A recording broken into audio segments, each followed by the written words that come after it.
محبوس پر فتح کرنے والوں کا شہر ہے، کسرا پر غالب ہونے والوں کا شہر ہے، مگر خلیفہ نے ایک عظیم لشکر عراق عرب کی طرف بھیجا ہے جو عنقریب یہاں آنے والا ہے۔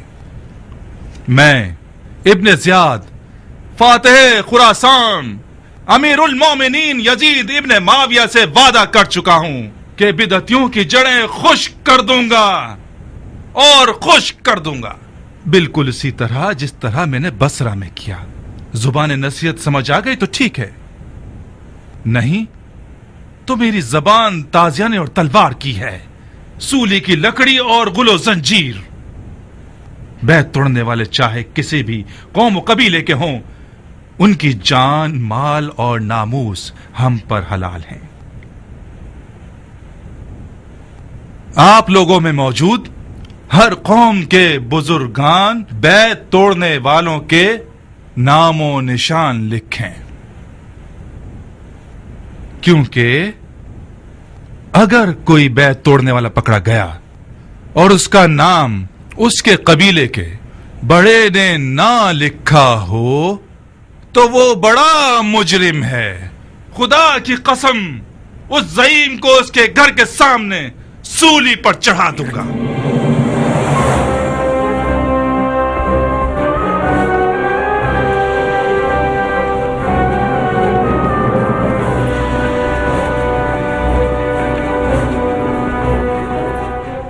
اے کوفہ کے مردہ اور حیرت زدہ لوگوں، اب کون سی مصیبت آ گئی ہے کہ تم لوگوں کے منہ حیرت سے کھلے ہوئے اور تمہاری زبانیں تمہارے منہ میں چپکی ہوئی ہیں؟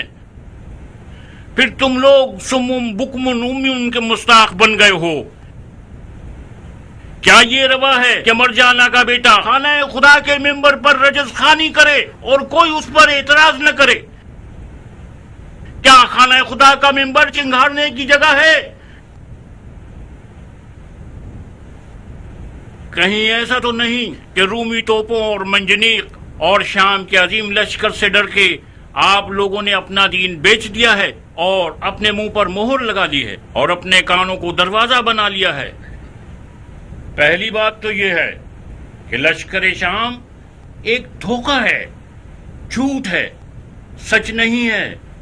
یزید نے کوفے کی طرف کوئی لشکر بھیجا ہے؟ بہت خوب، بھیجا ہو۔ کسی عراقی کو لشکر شام سے کیا ڈرنا؟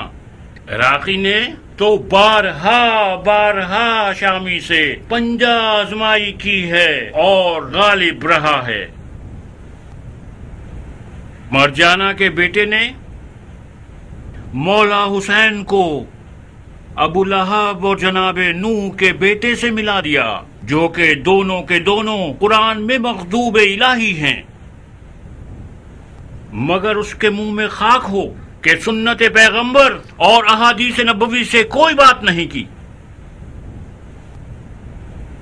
اے علماء دین، قاریان قرآن، صحاب رسول جو خود ان کو دیکھ چکے ہو اور رسول اللہ کے عمل اور سخن کے عینی شاہد رہے ہو،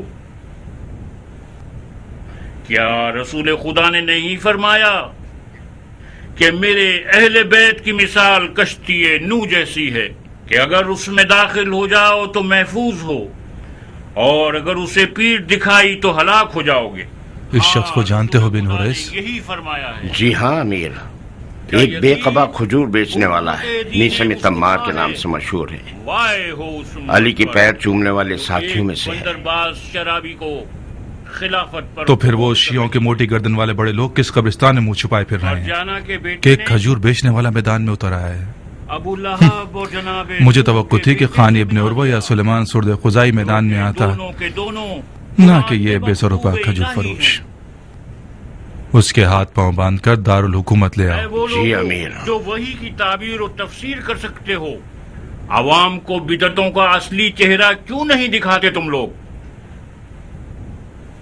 یزید کی بیعت توڑنے والے بدعتی ہیں یا وہ جنہوں نے یزید کی طرف بیعت کا ہاتھ بڑھا دیا ہے؟ میں بھی مرجانہ کے بیٹے کی بات سے متفق ہوں کہ بدعت ظہور کر چکی ہے۔ بدعت وہ جوا کھیلنے والا ہے جس کا غمخوار شراب کا پیالہ ہے، بدعت وہ ہوس رانی کرنے والا ہے جس کی عبادت زنا ہے، بکواس مت کرو. بدعت وہ قاتل ہے جو شیخین کے طریقے کی بھی پرواہ نہیں کرتا، بند کرو. بدعت وہ ہوسباز ہے جس کی نماز صرف ہوس رانی ہے.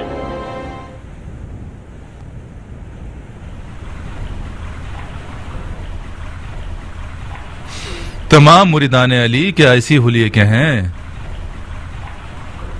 اس کی دھول مٹی صاف کر کے اور منہ سے مکھی اڑا کے اسے دارالحکومت لے آتے. کتنے عرصے سے تمہارے جسم کو پانی نہیں ملا کھجور فروش؟ کیا تم لوگ غسل نہیں کرتے؟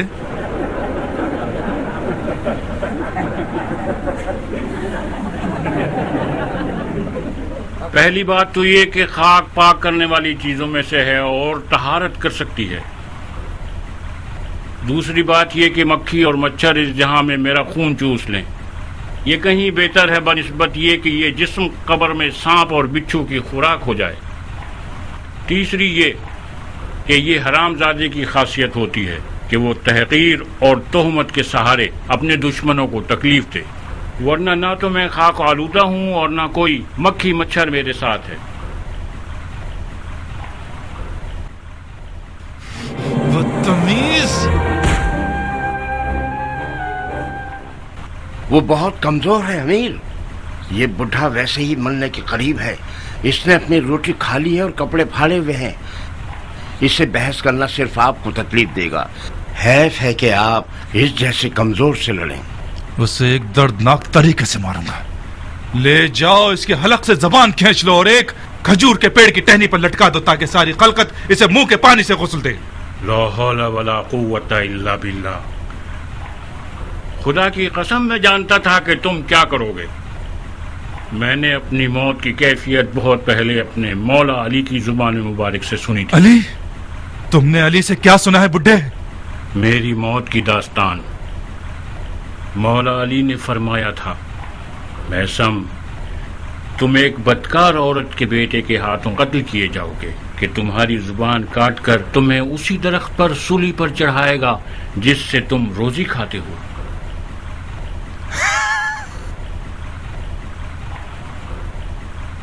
یہ ایک جھوٹ ہے، بہت بڑا جھوٹ ہے. میں تمہیں اس کے جھوٹ کا ابھی ثبوت دیتا ہوں بڈھے. تمہیں ایسا قتل کروں گا کہ علی کی پیشن گوئی کے بالکل مشابہ نہ ہو. بن حریث، جی امیر. اسے ایسی کال کوٹڑی میں ڈال دو کہ حشرات الارض اس کے بدن کا گوشت کھا لے. تم خود علی کی سچائی سے واقف ہو، پھر بےہودہ باتیں مت کرو. قسم خدا لا شریک، میں نے ہرگز علی سے سوائے حجت اور حقیقت کے کوئی اور سخن نہیں سنا. بن حریث، اس کا منہ بند کرو اور اسے میری آنکھوں سے دور کرو. سپاہیوں جلدی!